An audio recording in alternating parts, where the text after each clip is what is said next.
This episode of Techno Buffalo is brought to you by AMD. Welcome back to the episode of Ask the Buffalo. I'm your host, John Wren. This is a show where you could ask me any question you might have from the ever-expanding world of technology and sometimes a little bit outside of it. Up this week, we're going to talk about Nokia perhaps putting out an Android device. We're going to talk about some personal things, what I might do in the future. We're going to talk about a delicious stock version of the HTC One and a few other tech goodness things. This is Ask the Buffalo. Let's get Ask the Buffaloing.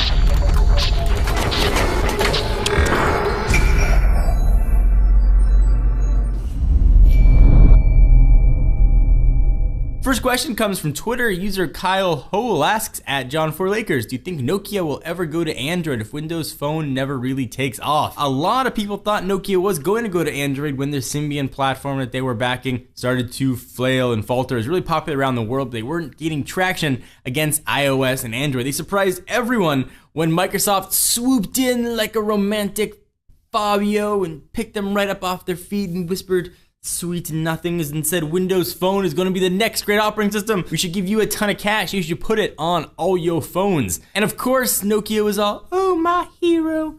And they did. And so we've had a few fruits of that labor. Of course, we've got the Lumia 900, Lumia 920, 925, 928, 927.25, and all the other Lumia phones yet to come. So are they ever going to go to Android? There have been rumors that they've had some Android prototypes kicking around for a while. My bet, though, is no. They have too much Microsoft money lying in their pockets to ever let that happen. But I've been wrong before. You can just ask my wife. But I wouldn't bet on it happening anytime, at least in the next 5 to 6 years. Hopefully that helps answer your question. This one comes from Twitter as well. User AlexMD2 asks, at John4Lakers, career plans after TB? Well, I hope that I'm doing TB for a very long time. Please don't get rid of me, at least not yet. I love doing this. I do this out of passion, and I still can't believe that it's a job. So I hope that I'm doing this for a very, very, very long time. But years down the road, there are things I like to do in addition to doing this, assuming I can still remain relevant. First, I always mentioned earlier that I would love to run for political office. Ideally, I think that I would like to be probably just a one-term congressman who could tell very clearly what was going on in Congress, and I could say, hey, I was offered a bribe today, or hey, this happened, knowing very well I probably would never get reelected, but at least pull back the curtain and shed some light on what's going on in the world, and especially with our own government here in the US. I feel like there needs to be a voice for a younger generation that's just not been represented.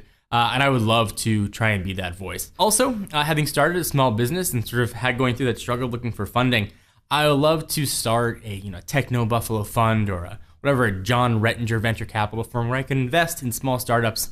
Need a little bit of money with some great ideas to hopefully take off. I would love to be able to give other people the opportunity that I was given. So those are the two things that I would love to do in addition to having hopefully a huge family someday.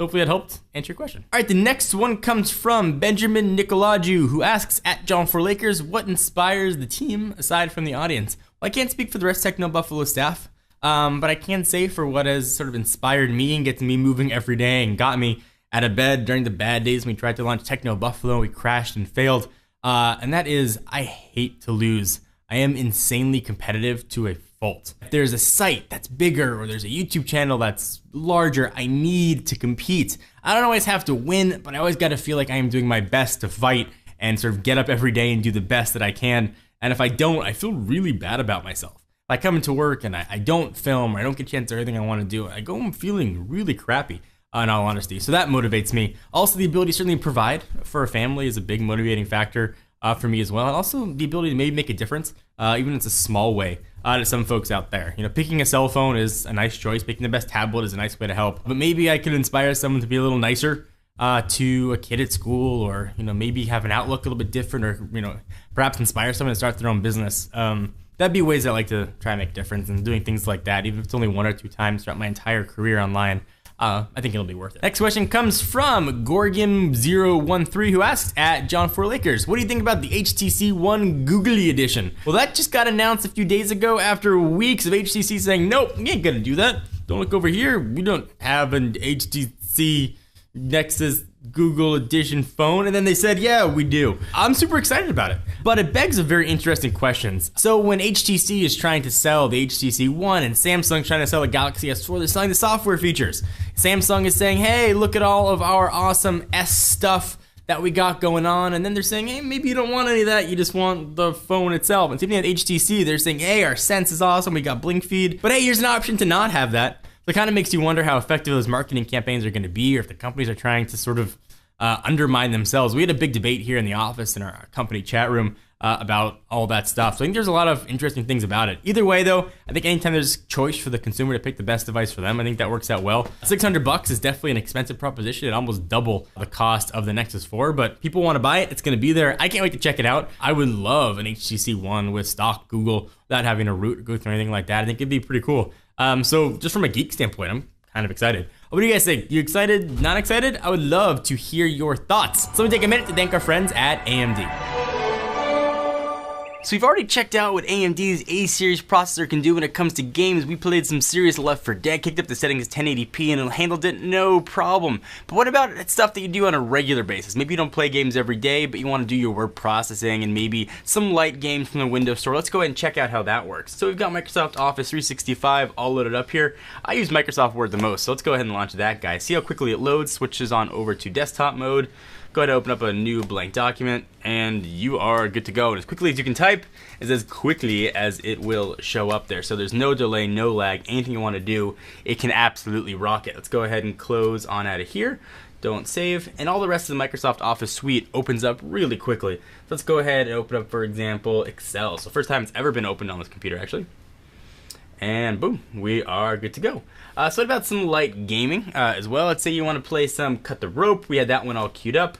Go ahead and hit replay, and you can feed the Om-Nom as much as he wants, and everything just works fast. And that's really the moral here. You don't even notice that it's using very little power, it's dead quiet, and anything you want to do in the computer just works. It's really the best compliment I can give this machine, is that anything you throw at it, it can just rock and handle, and it does it with dead silence. It's like hearing an electric car drive by. It's just to say you don't hear anything.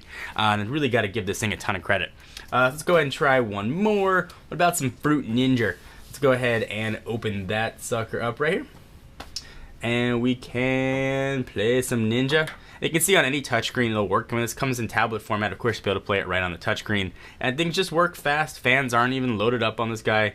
Everything just handles it pretty well. So it can handle games, it can handle Word, Excel, PowerPoint, it can handle photo editing, anything you want to do, this guy can absolutely rock it, all while delicately sipping juice and saving you battery life, which is of course important. So the answer is, can it play? Yeah. Can it edit? Yeah. Can it do everything? Absolutely. So AMD's A-series chips, definitely the way to go.